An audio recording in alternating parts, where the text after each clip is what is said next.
हमारे मुख्यमंत्री ने प्रधानमंत्री को कई बार खत भी लिखा है। India that is Bharat it shall be a union of states. Congress party ने कई गारंटी दी है। ये जो केंद्र सरकार की नीतियां हैं,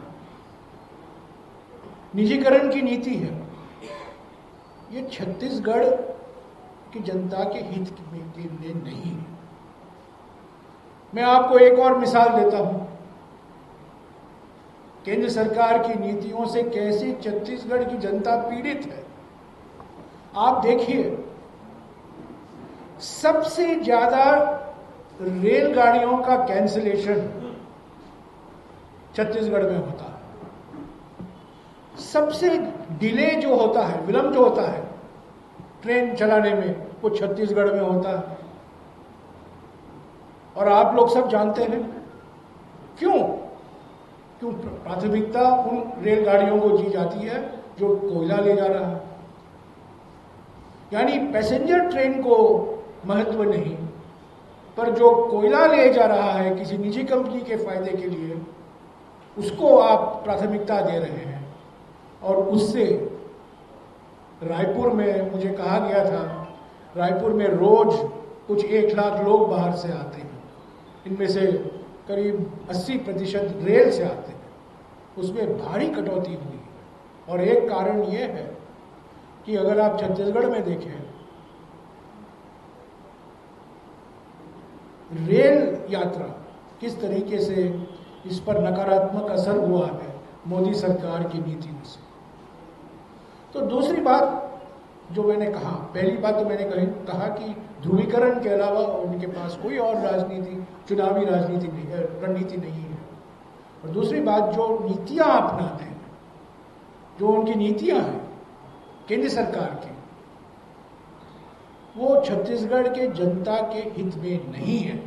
और मैंने आपको 2 मिसाल दी है और कई मिसाल हैं।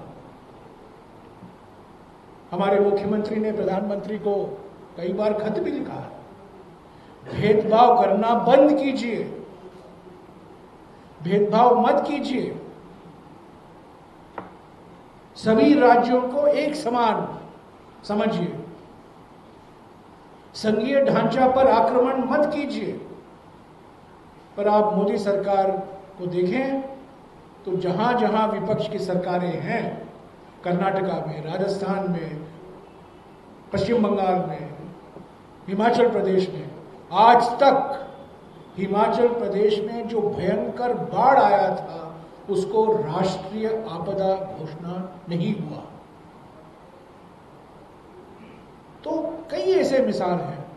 एक तरफ कहते हैं कि हम संविधान में विश्वास रखते हैं और संविधान का पहला अनुच्छेद है हम एक संघीय ढांचा, India that is Bharat it shall be a union of states. तो अगर आप जहां बीजेपी की सरकार नहीं है उसके खिलाफ आप भेदभाव करते रहेंगे तो जनता जरूर चुनाव के वक्त आपको सही जवाब देगी। और छत्तीसगढ़ की जनता भी जान गई है कि अगर भरोसे की सरकार चाहिए तो कांग्रेस की सरकार होना जरूरी है। तीसरी बात जो मैं कहना चाहता हूं कि इस चुनाव में, विधानसभा चुनाव में, कांग्रेस पार्टी ने कई गारंटी दी है, हमने वादे किए हैं। ये कागजी वादे नहीं हैं।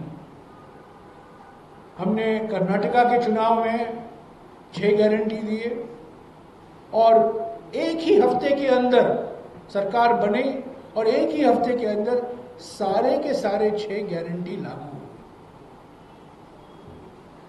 मुझे खुशी है कि आज छत्तीसगढ़ की स्थापना दिवस है। मैं छत्तीसगढ़ आपको और छत्तीसगढ़ की जनता को बधाई देता हूं, शुभकामनाएं देता हूं। पर आज से ही अब तक हमने 17 गारंटी दिए हैं और आज कई अखबारों में आपने देखा होगा ये 17 गारंटी हमारी पार्टी की ओर से जो हमने अभी तक जनता के समक्ष रखा है। पर इसमें सिर्फ 16 दिखाई दे रहे हैं, 17 नहीं। कारण यह है कि वो 17वां गारंटी आज से लागू हो गया है, इसीलिए यहां सिर्फ 16 गारंटी गिने। जो गारंटी आज से लागू हुआ है, राज्य की स्थापना दिवस से लागू हुआ है कि प्रति एकड़ 15 क्विंटल जो हम खरीदने का वादा पिछले चुनाव के समय किया था, इस चुनाव के समय हमने ये कहा है कि 20 क्विंटल प्रति एकड़ हम खरीदेंगे किसानों से, और वो आज से लागू हुआ है। तो स्वास्थ्य के क्षेत्र में, शिक्षा के क्षेत्र में, किसानों के लिए, महिलाओं के लिए, युवाओं के लिए, आदिवासियों के लिए, वंचित वर्गों के लिए हमने ये गारंटी दी है।